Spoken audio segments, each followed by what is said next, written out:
Desperate Measures by BBC. Chapter 21. Martin Goyle. May 3rd.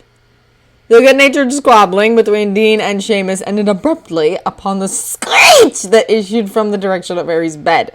The subsequent groans galvanized the two boys into action, and they quickly grabbed their clothes and left for the showers without another word.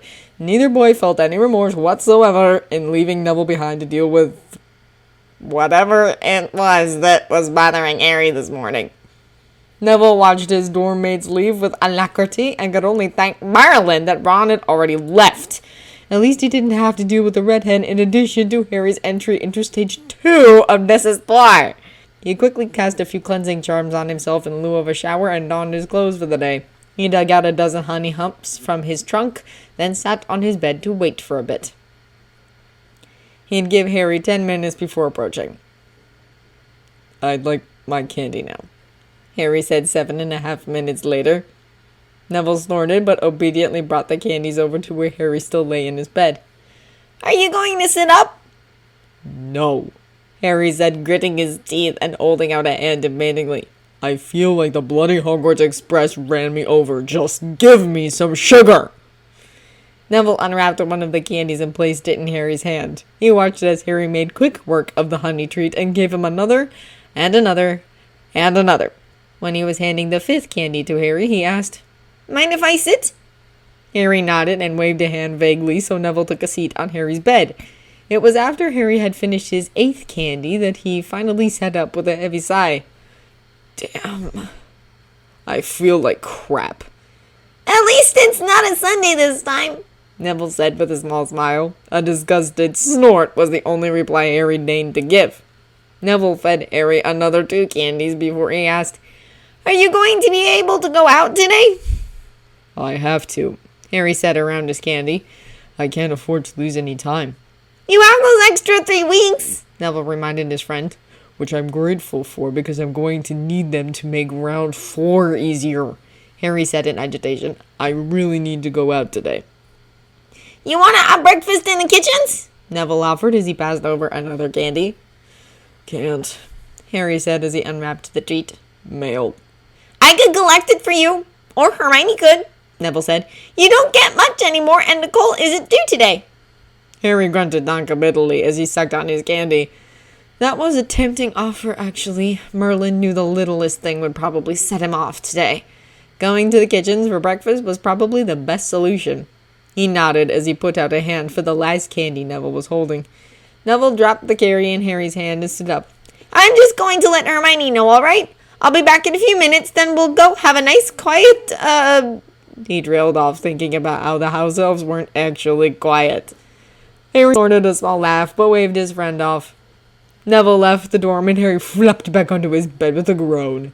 Why couldn't this have happened yesterday? Yesterday, he wasn't scheduled for an afternoon meeting with a Death Eater and a Death Eater's thug at that. Then he perked up slightly. Perhaps his increased sensitivity due to the degeneration of his magic would cause the man to be summarily eliminated. Of course, with his luck, his magic's desperation would be more likely to make him want to mate with the man immediately upon meeting him. He sighed in resignation and stood to get ready for the day. Goyle. Harry was pacing agitatedly in the common room of their suite at the Rose Inn. That morning's date had not gone well. The man had refused to accept the fact that he was going to be eliminated for magic incompatibility and had opted to continue the date. Then the man had touched him several times as they sat side by side watching a matinee. It was so bad that he'd had to have Julian change seats with him just so he could be protected from the man's groping. By the time the date was over, he was entirely disgusted with the man's boorish behavior and highly agitated due to the repetitive assaults on his magic. He'd almost fried the man. Compounded with having just entered the second stage of desespoir, well, he was a very unhappy Veela right now. And a Death Eater was next! Merlin, save him! Harry turned at the knock on the door and watched, scowling as Julian entered the room. Mr. Goyle has passed inspection, the guard said deferentially. Harry snorted and turned away. Of course he did, he murmured disgustedly. I would never be so lucky. We'll be out in a few moments, Julian, Robert said softly. Once the guard had left, Robert approached his grandson. Would you like to cancel the date? No one would blame you.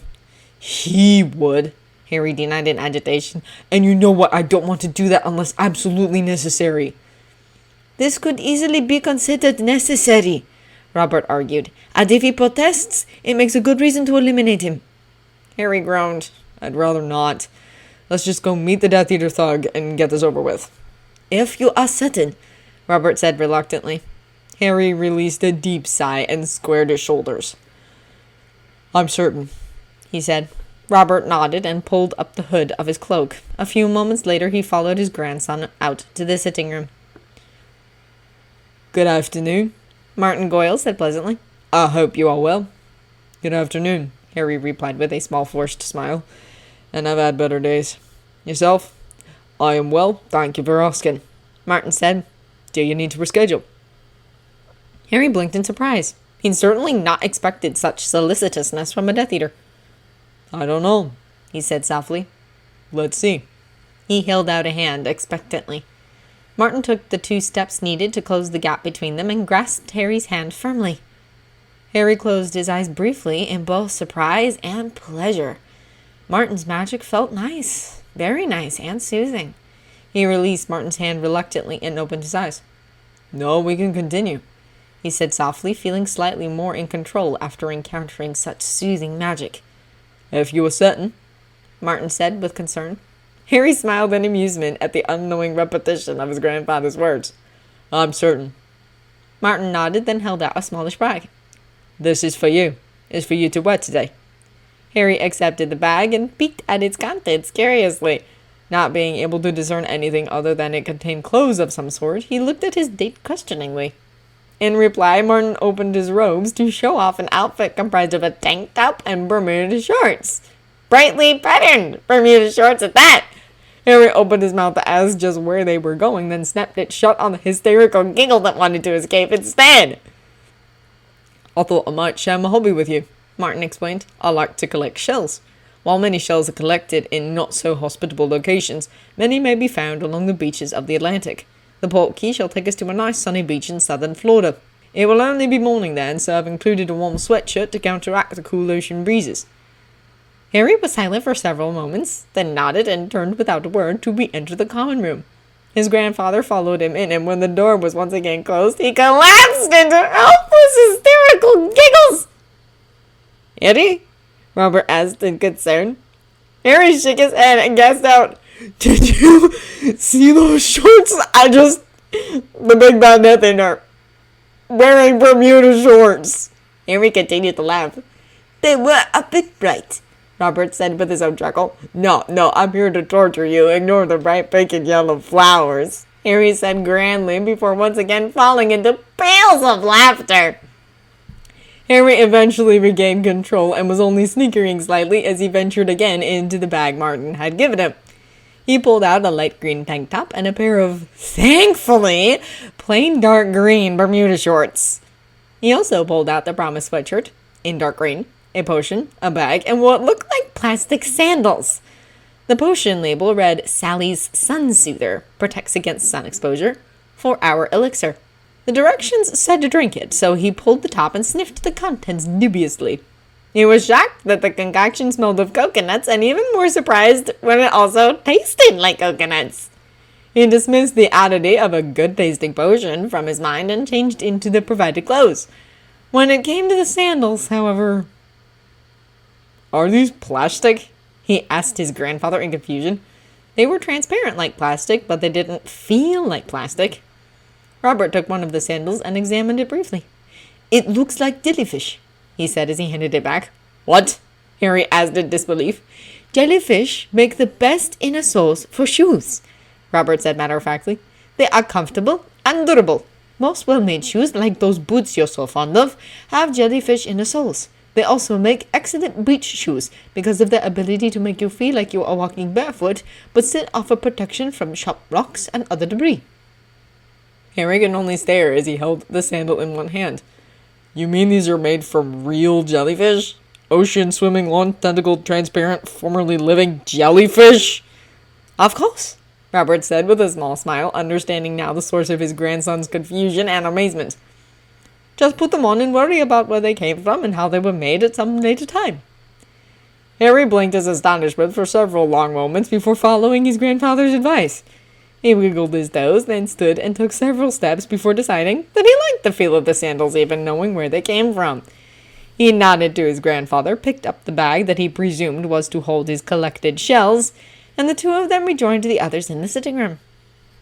Martin looked at Harry appraisingly, and Harry quirked an amused smile at the man's blatant interest. "I've never worn anything quite like this," he said wryly. "You look fantastic," Martin said with a returned smile. He was not the least bit ashamed at having been caught gazing. "Do you mind if I leave my robe here?" Harry shook his head slightly. "Please feel free," he said. He watched as his date shrugged off his robe, folded it over, and placed it on the small table. Martin turned back to face him, and Harry was surprised to see that the dark mark was easily visible. He glanced at it and raised his eyebrows. "I will cover it if you wish," Martin said calmly. "That's not necessary," Harry said with a small shrug. "I was well aware before this meeting that you had sworn allegiance to Voldemort. I'm just surprised that you aren't trying to hide it."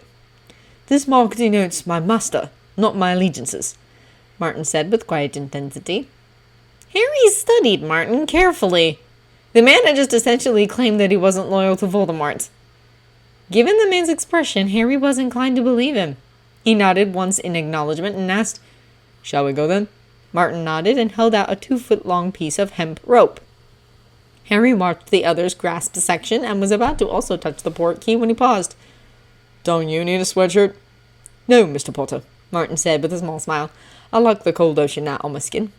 "Oh, all right," Harry said and grasped an empty section of rope. "Please call me Harry." "Florida," Martin said firmly, and the party was whisked away into the twisting maelstrom of magic. When the twisting stopped several seconds later, Harry was sprawled gracelessly in the sand of their destination. He groaned as he sat up and started brushing sand from his face. "I hate port keys. No matter what I try, I can't land on my feet." Martin chuckled slightly and held out a hand. "It's because you're too powerful," Martin said. Harry grasped the offered hand and accepted the help, regaining a standing position. "What do you mean?" Harry asked curiously. "The more power you hold, the worse it is for you to travel by portkey," Martin explained. "A portkey has very little of its own magic. It is merely a destination keyed into a parasitic artifact. A portkey taps into the magic of those holding it and forces their magic to transport them to the keyed location. The more powerful you are, the more your magic resists being forcibly commandeered. And unfortunately, the greater the resistance of a person's magic, the worse the landing will be for them. It's the same with anything that tries to guide your magic along a specified path, whether or not you are willing." Harry stared at Martin for a moment before saying, "That explains so many things." "There are some benefits to this," Martin offered. He tugged slightly on Harry's hand, and the two started walking towards the water, hand in hand. He was surprised that Harry allowed the continued contact, and wondered if he found the contact soothing. That led Martin to wonder just how badly the young man was being affected by his degenerating magic. "Like what?" Harry asked curiously as he finally took note of their surroundings. The beach they were on was nearly deserted. Given the wands he could see, and the fact that they'd arrived out in the open for anyone to notice, he surmised that this was a wizard-only beach. The water they were walking towards was about 200 feet away, and he finally noticed that it was indeed quite cold. "Nobody can operate you if you're unwilling," Martin answered. "This makes kidnapping attempts a bit more difficult." "What if I'm unconscious?" Harry asked, watching the waves in fascination. He'd seen lakes and rivers, but never before had he seen the ocean in person. That little trip to the run-down hut before Hagrid had come didn't really count. It was dark, and he hadn't had a chance to simply stare at the water. "Your magic never sleeps," Martin said with a glance at Harry. "Generally, a person's magic views unconscious the same as unwilling." Harry looked at Martin in surprise. "Really? How interesting. I suppose my kidnappers would need to use a portkey then, and I doubt they'd care if I landed gracefully," he said wryly. Martin chuckled. "True, but I wouldn't be surprised if you could resist a portkey as well if you put your mind to it. It is possible, and your arrival difficulties imply that you would be able to do so." "I'll have to try that," Harry said in surprise. What fascinating things he learned on these dates. "So, where are we exactly, and how do we find these shells?" The next hour was filled with a beginner's lesson in shell collecting. Harry listened attentively as Martin explained about his hobby and accepted some of the shells the man picked up and passed to him. He found some of his own shells, too, as they slowly meandered in and out of the waves. He had collected several pretty specimens, some whole and some not, when Martin changed the subject abruptly. "I'm surprised you haven't asked me about this," he said, waving to his mark, "and about what I implied at the hotel regarding my allegiances." "I admit I'm curious," Harry said as he looked up from evaluating the orangey shell he was holding. "I would have asked eventually, but since you brought it up now, I guess I'll go ahead and ask. What exactly are your beliefs in regards to magical beings and muggleborns?" Martin smiled bitterly and passed Harry a smooth, mottled brown shell. "My beliefs are very simple and are adequately summarized by the phrase, 'to each their own.'" Harry admired the intact shell he'd been given and placed it in his bag. "I don't think I understand," he said. Martin returned his attention to the sands and said, "Basically, I don't believe that the magical and non-magical worlds should mix. Magical animals do not mate with their non-magical counterparts. The same should hold true for magical beings. Wizards should not mate with muggles." Harry bent down to pick up a shell that caught his eye, then tossed it into the ocean once he saw that it was broken. "What about Neasels?" "What about them?"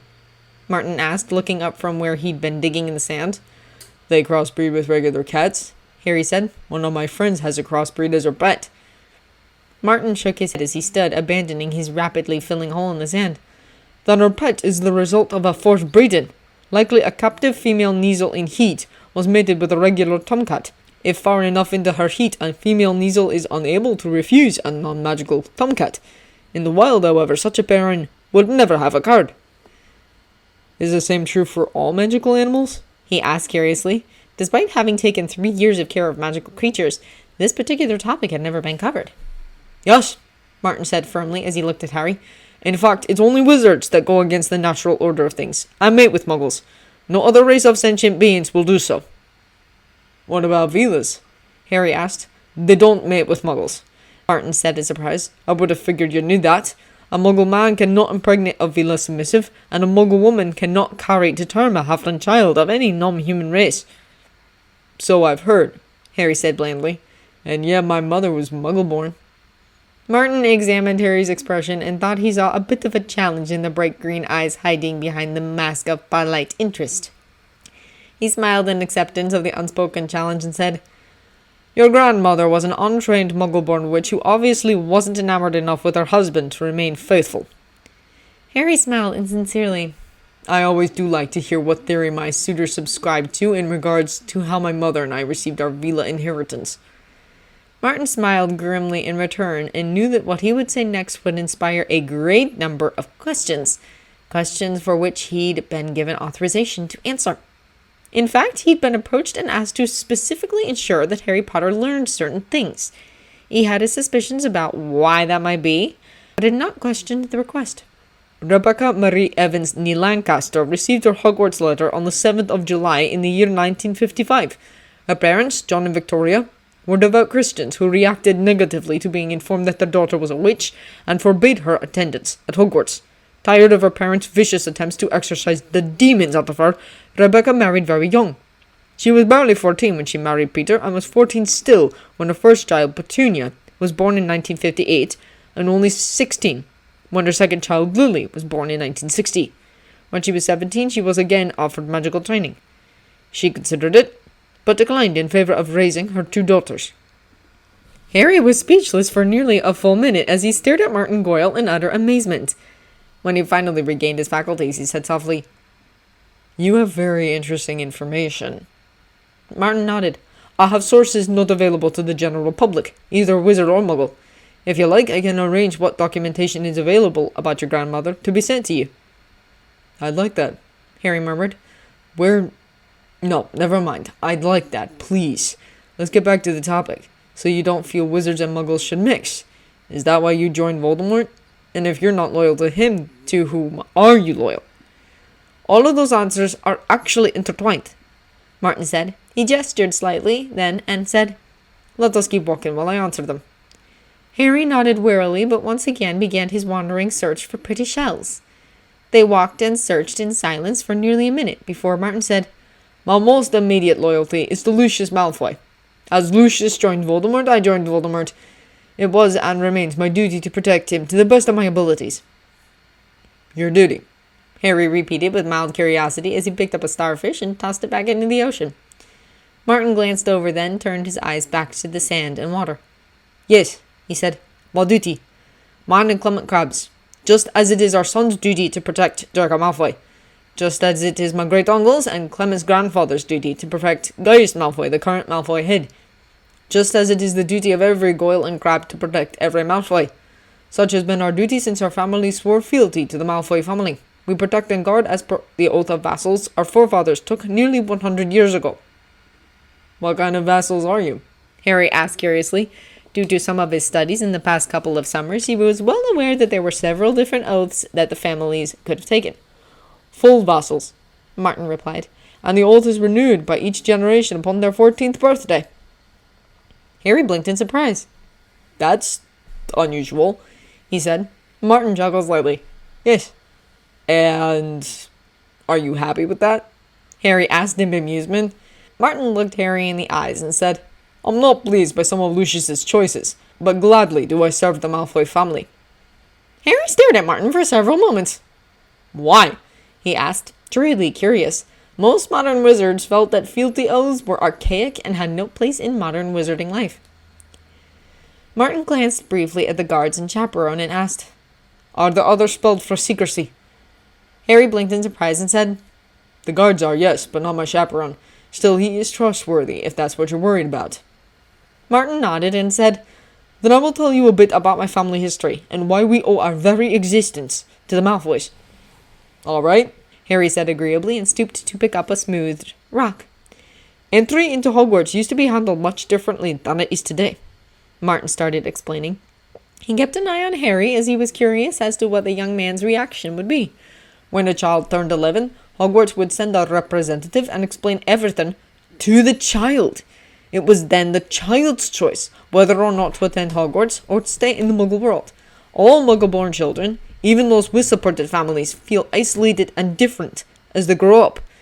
As you can imagine, finding out that there was a reason for these feelings made most children eager to attend Hogwarts.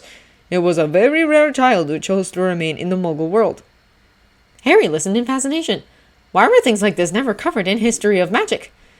When the children were introduced to Wizarding Society, a request was sent out to the wealthier families for one of them to sponsor the child. The sponsor family would then take responsibility for the child's welfare and education. The family paid any expenses, such as textbooks and school fees, that the Muggle family couldn't or wouldn't. Sometimes the sponsors provided a stipend for the child to spend as they wished. The sponsor's most important role, however, was to teach the child about the wizarding world and provide a safe summer home should the child not wish to return to the Muggle world for the summer. For several moments, Harry felt a blinding jealousy of those children who'd had the chance to escape abusive situations, such as the one he'd been in. That jealousy turned to anger at all those who had caused that law to be changed.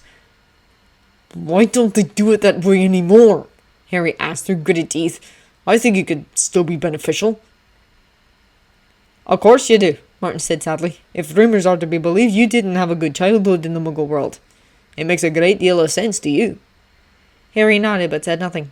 "In 1885, a faction in the Wizengamot started making noise about how it was wrong to let a child make such a life-changing decision. They said it was the right and responsibility of the parents to make that decision. They said it was wrong to take children from their families without so much as a by your leave." Martin snorted in disgust.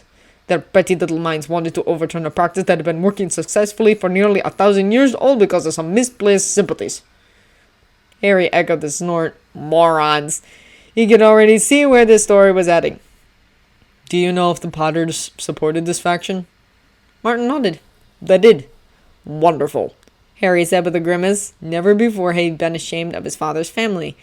But this was the beginning of the schism between light and dark families, Martin explained. "The light families supported the change," Harry interrupted, "and the so-called dark ones didn't. I get it." "Yes," Martin said, taking no offense at Harry's anger. "The Malfoy family headed the faction that was against the changes, and for 5 years there was a stalemate in the Wizengamot." "And then?" Harry asked leadingly. "Then Octavian Malfoy died," Martin answered. He was only 55, and so his death was completely unexpected, and there was no one to take his place as leader of the faction he had created to oppose the Muggle lovers, as he called them. His brothers and son were not nearly as charismatic as he was, and so in 1890 the Muggle lovers held power and the law was changed. Was he murdered? Harry asked. You know, political intrigue and all. No, Martin shook his head. He died in a riding accident on the Malfoy estates, amongst many familial witnesses. There was no foul play. It truly was an accident. So, let me guess, Harry said as he tossed a rejected shell into the waves a little harder than necessary. The new law sentenced hundreds of children to abuse and neglect when their parents refused to let them attend Hogwarts. Or worse, Martin said sadly. Harry looked over in surprise, then shuddered in realization. Merlin. They were murdered, weren't they? My great-grandfather would have considered murder a blessing, Martin said grimly. As it was, he was subject to all the cruelty his parents, siblings, former friends, fellow villagers, and local church could heap upon him. I'm sorry, Harry said softly. His own trials with the Dursleys seemed completely insignificant now. My ancestor, John, was one of the first people affected by this new law, Martin continued. He went from being the favoured son of a well-off merchant family to a maltreated slave, all in this righteous attempt to drive the demons from him, of course. Of course, Harry muttered. Merlin, he felt like being sick right there on the sand. And now you will understand why John swore fealty, and why each generation is happy to reaffirm his choice, Martin said. They rescued him? Harry asked hopefully. The Malfoys rescued John? Yes, I'll know, Martin said as he started digging another hole in the sand. Once Octavian died and the law was passed, the remaining family looked at what could be done and found a loophole in the law. You see, the ministry put a spell on each child after the parents' refusal that kept wizards from contacting the child and monitored any magic in the child's vicinity. The spell was specifically added to the law to keep the opposing faction from interfering. But the spell had two limitations. The first was that it only functioned until the child's majority. 17, Harry murmured. Martin nodded. The second limitation was that the spell would not start being effective until the next morning. So there was a window of opportunity of several hours, a window the Malfoy family exploited to its fullest. How? Harry asked as he watched Martin pull a shell up from the sand and wash it in the surf. They obviously didn't kidnap the children right away, or else John wouldn't have suffered. No, they didn't take the children, Martin said as he washed the shell he just found. They couldn't. One of the other spells cast on the children was a magical tether. The tether required the child to be within 200 feet of a parent for at least 8 hours each day. Officially, the tether kept the child from being kidnapped by the opposing faction, even if they found a way around the repellent spell, which they did because it's not too difficult if you know what you're doing. In practical use, however, the tether tied children to bad situations and kept them from running away. Trying to break the tether would have endangered the Malfoy family, and any hope they could provide the affected children would have been curtailed. So what did they do instead? Harry asked as he accepted the newly washed shell. What they did, and still do, is 3 things, Martin said. They arrange an account with a local vendor to provide the child with sufficient food, should they ever need it. If possible, they also arrange alternate housing. This often isn't possible since the housing has to be both unwarded and within 200 feet of the parent's home. The last thing they do is explain about the law and its loopholes and tell the child how to contact them when the child turns 17. They tell the children that if they can survive until then, the Malfoy family will take them in and teach them. And your ancestors survived, Harry said as he put away his new shell and picked up another smoothed rock. A moment later he tossed it into the ocean. Yes, Martin said. He moved several feet to the left and started digging another hole. The day he turned 17, he sent an owl to the Malfoys, and at dawn the next morning he was taken to the Malfoy estate.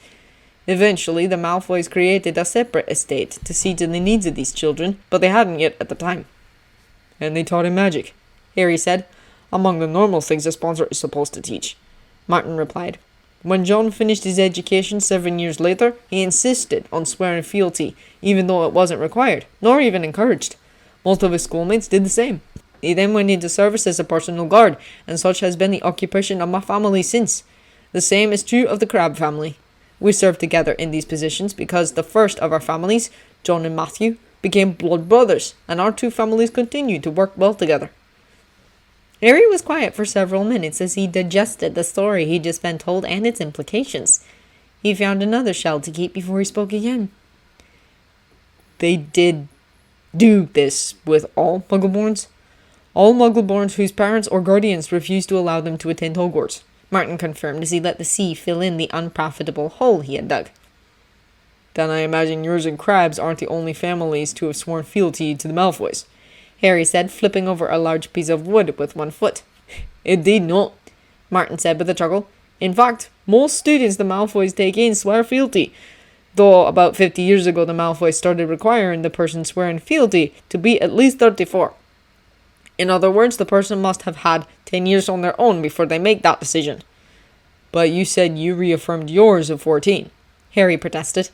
Any new oath takers, Martin amended as he picked up a shell. There is a difference between taking a new oath and reaffirming an old one. And how many swear fealty? Harry asked. That was potentially quite a number of vassals the Malfoys had. 9 out of 10 will swear fealty despite the delay, Martin answered. They recognize, as John did, just how much worse their life could have been were it not for the Malfoys' intervention. And how many is that exactly? Harry pressed. Gregory smiled and handed another shell to Harry. Do you know how many Muggleborns are in your year? 7, Harry said promptly as he accepted the shell and looked it over before putting it in his bag. Really? Martin said in amazement. That's quite a lot. Usually there are only 4, give or take. There are only 2 amongst this year's incoming students. Harry shrugged. And? Do you know how many there used to be every year before the law changed? Martin asked. No, Harry said. Of course he didn't. Ben's rarely talked about anything other than goblins. A dozen, Martin said simply. There are always an even dozen wizards and witches born to Muggles every year, and most of them used to go to Hogwarts. A dozen? Harry said with interest. Consistently. Yes, though nobody understands why, Martin said. But as you can see, even in your year, 5 of the Muggleborns are missing. Will they go to the Malfoys? Harry asked, stepping over a strand of seaweed. Yes, Martin said as he followed Harry. Some of them already have, in fact. So what you're saying, Harry began thoughtfully, is that for the past nearly 100 years, the Malfoy family has been gaining 8 families of vassals a year, give or take. About that, Martin said. That's a lot of people, Harry said seriously. Yes, Martin agreed. Well, I imagine the Malfoys have contacts nearly everywhere then, Harry said in amusement. Martin chuckled. Yes, and it's even worse than you think because many of the vassals leave England. Some leave because they have too many bad memories here. Some leave because they don't feel they can live under a ministry that allows what happened to them. And some leave simply to protect the Malfoys, so that the secret doesn't get out that the abandoned Muggleborns have been receiving training from someone else. A ready-made international network of contacts, Harry said. He couldn't imagine what kind of information the Malfoy family had access to with those kinds of resources. Exactly, Martin said. So, you don't hate Muggleborns, Harry concluded, trying desperately to once again get an answer to his questions. No, Martin said. I think the current policies have left them woefully undereducated. But I certainly don't hate them. Muggles? Harry asked curiously. Martin shrugged indifferently. I don't hate them universally, though there are quite a number I'd like to see fed to the Dark Lord. The ones that have denied their children their birthright, for instance, I'd love to see dead.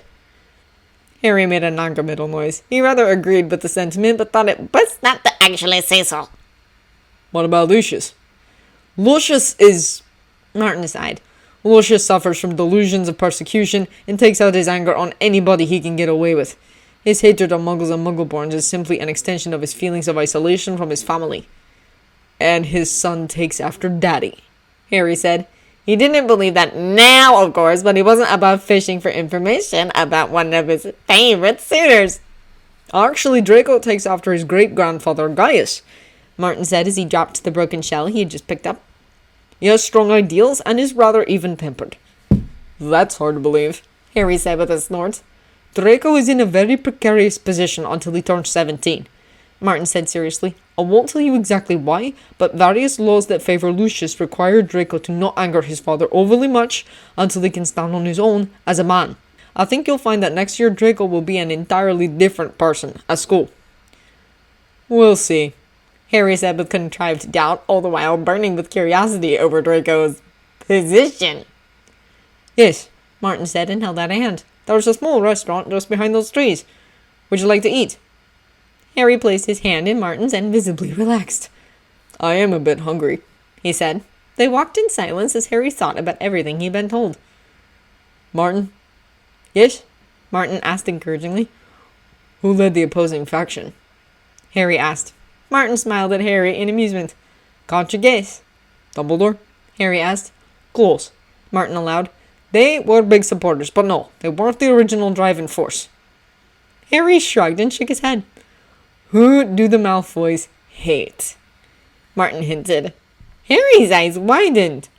Oh, really? Yes, Martin said with a nod. Until the law is repealed, the Malfoys have promised that the Weasleys will live just as miserably as the children they have condemned. Harry gripped Martin's hand hard as they continued walking towards the copse of trees that hid the cafe.